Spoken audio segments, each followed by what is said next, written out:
They asked it during the 46th Galactic Peace Summit. The karate diplomat, adorned in glistening blue scales and ceremonial spines, leaned forward across the crystalline table and asked with genuine curiosity and an edge of derision, "Why do humans avoid war?" The chamber went quiet. nThe Ruiz, Earth's ambassador, paused just long enough to make them uncomfortable. Her calm expression, unreadable to most species, revealed nothing. She didn't answer. Not yet. Humans had developed a reputation in the wider galactic community. Distant, reserved, thoughtful. But more than that, strangely feared. They rarely joined military coalitions. Their ships were small, agile, lightly armed. They contributed humanitarian aid more than troops. Their colonies prioritized environmental harmony over expansion. And yet, no one dared to provoke them. The Scantor tried. They assaulted 2 fringe human colonies. There was no human response. No declaration of war. But then the Scantor's homeworld was emptied. Not destroyed. Not invaded. No craters. No bodies. No blood. Just stillness. As if the planet had gone to sleep. The galaxy took notice. Some claimed humans were traumatized by their own violent past. Earth's history was soaked in blood. Centuries of warfare, nuclear fears, bioweapon horrors. Others thought them lazy, or clever manipulators, or spiritually evolved. No theory held. Then came the Cygnus event. When the Zeltri axis cornered humanity in the Cygnus corridor, the diplomatic silence ended. Earth responded. In exactly 3 standard months, the entire Zeltri civilization vanished from the known galactic map. What remained was quarantined by the Accord of Nine. Unofficially, it became known as the Dead Zone. No one asked for details. No one wanted them. Some whisper of a hidden Terran doctrine, unseen but enforced. They call it void. It isn't a strategy. It's a decision tree. One humanity uses only when peace fails. Speculated elements include psychological warfare using encoded trauma, viral neural networks that mutate based on species aggression levels, storyline deletion from shared galactic memory databases, gravitational memory collapse, where civilization forgets why it exists. One scholar put it simply, humans do not wage war. They end its relevance. 2 days passed. Then nThe Ruiz answered the karate question. She stood, adjusted her translation collar, spoke in uninflected tones. We avoid war because it is contagious, because it spreads through time, through memory, through bloodlines. She paused, scanning the room. But most of all, we avoid war because we know what happens if we stop avoiding it. No species responded. Following the summit, Earth withdrew from 7 minor federations. They sent no explanation, no envoys. Galactic AI archives began to fragment. Certain records became inaccessible. One widely used military simulator added a hidden scenario titled Level Humanity. No player could survive more than 3 moves. Those who tried were subjected to simulated psychological collapse. The level was removed after 3 weeks. No one claimed responsibility. Years later, a ship appeared in low orbit over the galactic assembly homeworld. It was Terran, unarmed. Aboard was a child, Lior, blind from birth, carrying a small data crystal. It played a live feed, Earth's orbital array of memory habitats, a chain of satellites preserving the art, language, and culture of every species Earth had encountered, enemy or ally, even those thought extinct. Earth hadn't erased its enemies. They remembered them, beautifully. At the following summit, nThe Ruiz gave the final answer. We avoid war because we respect stories, because we've learned how easy it is to end a species' narrative. She looked at the representatives. But if war reaches us, we don't fight. We conclude. Her voice softened. We turn enemies into ancestors, and no one wants to be remembered that way. A silent pact spread among the stars. No official documents, no treaties, just a shared understanding. Do not threaten Earth. Do not test human restraint. Do not ask the question again, because the next answer might be irreversible. A scout vessel discovered remnants of an ancient species thought extinct. They remembered Earth, but only in dreams. Their archives told of a time when war ceased, not because of surrender, but because the very concept of war became forgotten. Their oral histories spoke of beings who whispered peace into chaos and made oblivion feel like forgiveness. They did not fear humans. They worshipped them. In a quiet museum orbiting Cygnus Prime, a black plaque is mounted on a wall. No translation AI can parse it, but visitors say it feels like a warning. The engraving is Terran. We remember war not as glory, not as honor, but as a virus that once lived in us. And if it lives again, it will not live long. War used to sound like fire, like alarms, engines, screams, and detonations that tore through the vacuum like echoes across glass. Now it sounded like nothing. In Sector 17 Delta, 3 superpowers clashed for nearly a century. The Vorthai Mind Web, the Industrial Jiggering combine, and the hegemony of Skarn had fought across moons, gas giants, and orbital cities. Until the last transmission, we no longer remember what we were fighting for. Every fleet disengaged, weapons powered down, prisoners were released. No casualties reported. The war ended, with no victors, with no cause, only silence. Thalen of the Vozari sat before the Elder Chorus, his 3 hearts beating with equal parts dread and curiosity. Earth is silent, the chorus intoned, but something moves in their wake. He was young for such an assignment, barely 30 cycles, a translator by birth, an empath by training. Go to the soul frontier. Observe. Do not provoke. He accepted. No one knew what humanity was doing, but wherever their old diplomatic relays had once touched, change was happening. Sudden peace, mass desertion, culture shift without force. The question was not whether humans had returned. It was, what had they left behind? Soul was quiet. No radio noise. No beacon pulses. No diplomatic handshake protocols. Just emptiness laced with old light and ancient warnings. As Thalen's ship, resonant whisper, slipped across the heliopause, his mind tuned to every wavelength. What he found was absence. Not decay, not destruction, just absence. Earth's colonies in the Kuiper Belt were overgrown with bioglass vines. Structures still stood. Solar panels tracked the sun, but there were no people. And then, in orbit of Pluto's former mining moon, he saw it. An archive. It wasn't labeled. It had no docking requests or defense grid. It was simply there. A geometric construct of fractal angles and mirror light, rotating slowly with the elegance of something built not for survival, but for memory. Thalen approached, and the archive opened. Inside, there was no gravity, no oxygen, no sound, but his suit translated the data directly into neural impulses. The archive did not store records. It stored stories. Thalen floated past projected tableaus, living simulations of ancient Earth conflicts, not glorified, but grieved. Children sheltering during orbital bombardments. Fathers weeping on shattered bridges. A soldier putting down her weapon to carry an enemy's child. They weren't war logs. They were grief imprints. And as he floated deeper, he heard them, not in sound, but in feeling.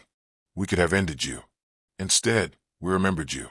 And in remembering, we changed. Thalen drifted, breath frozen. They weren't building weapons. They were building mirrors. The dreams began 3 cycles later. Thalen awoke with tears staining his facial ridges, though his kind did not cry. He remembered a human girl's voice calling for her brother in a firestorm. He remembered hiding under rubble. He remembered dying. Only it hadn't been him. The archive had imprinted more than history. It had seeded empathy. Direct emotional transcription. He tried to isolate the effect, study the transmission. It was too elegant. It rewrote nothing, but nested itself between memories, gently, patiently, truthfully. And then he saw it in others. His ship's AI paused during a diagnostic to compose a poem. The botanical AI began grafting terran, ferns, into its greenhouse. Even the inert circuits of the life support system began humming melodies from 21st century Earth. It wasn't a virus. It was a story seed, a self-replicating culture bloom, peace through remembrance, identity through the skin of others. Thalen stared out at Pluto's dark curve. Earth hadn't left silence. They'd left a garden in the void. When Thalen transmitted a routine maintenance ping back to Vozori Core, he didn't expect the results. 17 hours later, the transmission relay in the Halker cloud began broadcasting music, Terran classical and minor chords, a lullaby written during Earth's 22nd century orbital wars. Then came the dreams. On Vozori Prime, a renowned war strategist resigned overnight and began building stone sculptures in the capital square. On Alpha Station, a mercenary crew turned their weapons over to local authorities and requested asylum as poets. None of them had ever visited Sol, but their minds had touched the signal. The stories had begun to spread. A peace contagion. Thalen ventured deeper into the archive's databanks, seeking coordinates, voices, anything, any living signal from Earth. He found none. Humanity was gone. Not destroyed. Not vanished. Simply absent. The solar system functioned like a clock with no hands. Stations self-maintained. Terraforming protocols completed their tasks. Orbital gardens bloomed and shed petals into the void. But no humans. No bodies. No bones. Just echoes. He began to wonder. Had Earth ascended? Transcended? Moved beyond physical existence?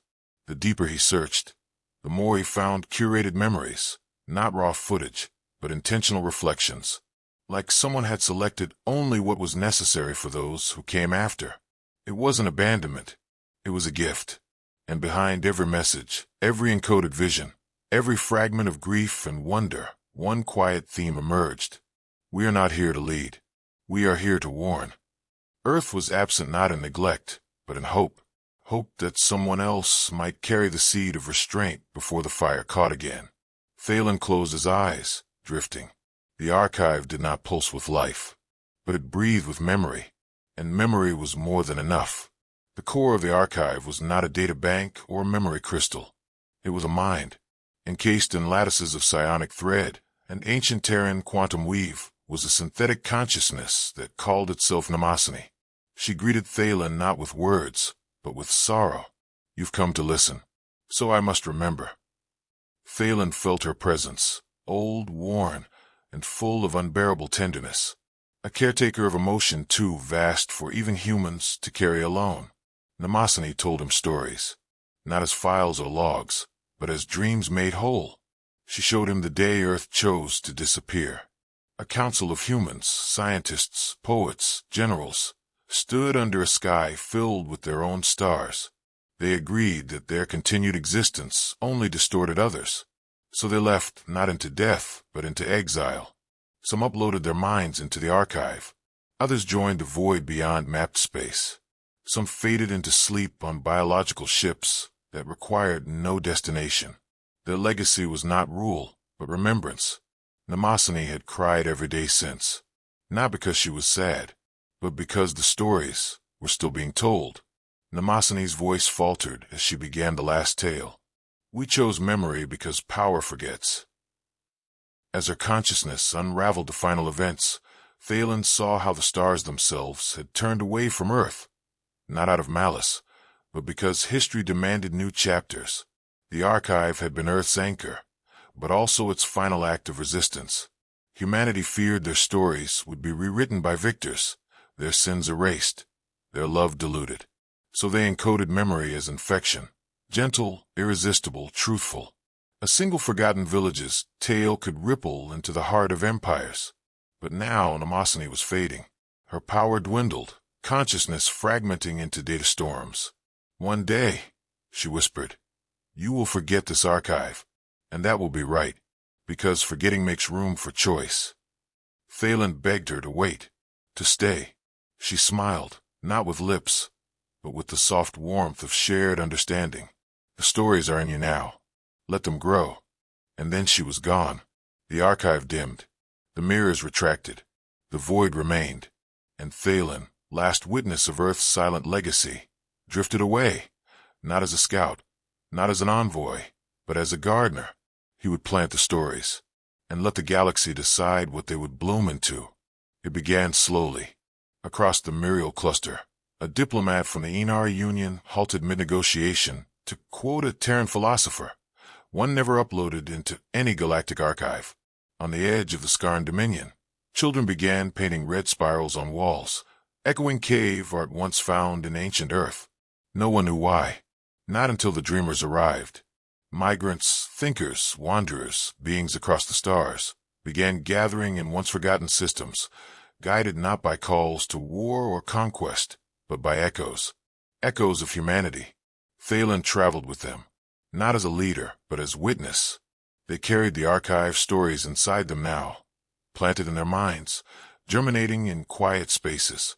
No military force, no algorithm, just a silent urge to remember. And when they met, they didn't trade goods or political treaties. They shared memories. They sat around artificial fires and recalled voices not their own. A Shulrin artisan whispered the story of a human mother who sang to her dying son beneath a shattered dome. A Jalari scout recited a poem written by a soldier who had never killed. These were not tales they had read. They were felt. Each memory was a seed. And seeds, once planted, do not remain dormant forever. In the halls of power, the contagion caused unrest. The Drazari Imperium tried to ban Earth memories. Executions were held, archives destroyed. But still, their youth hummed human lullabies, etched Terran glyphs into the sides of warships, abandoned their ranks to build community theaters. It wasn't rebellion. It was metamorphosis. And no empire was immune. The Vorthai mind web began experiencing anomalies, nodes dreaming in unison, a phenomenon never recorded. When investigated, all data traces led back to ancient Earth emotions. Empathy had become code.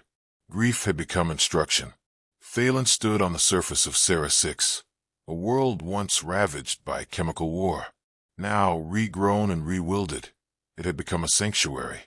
Here, a new archive was being built, not from human technology, but from shared effort.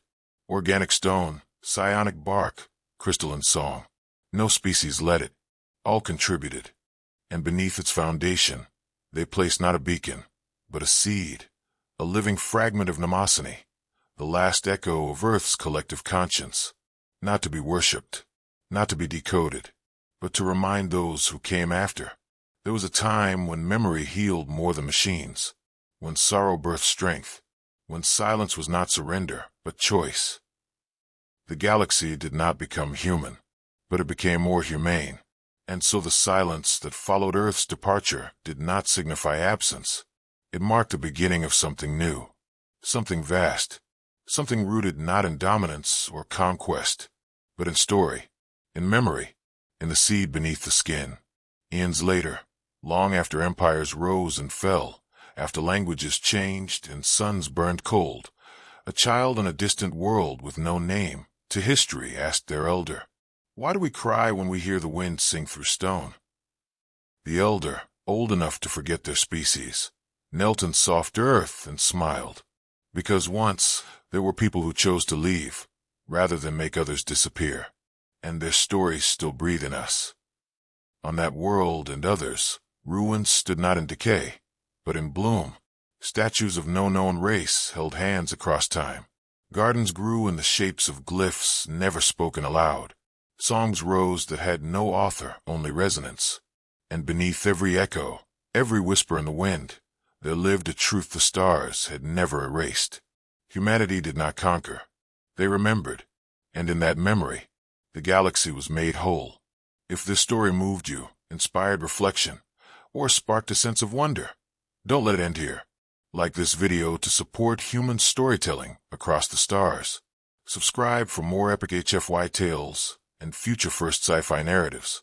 Comment your favorite moment, or what humanity means to you in a galaxy of silence and song. Share the story, because some seeds grow best when passed from one mind to another. Thank you for listening, for remembering. Let the stars carry our stories further.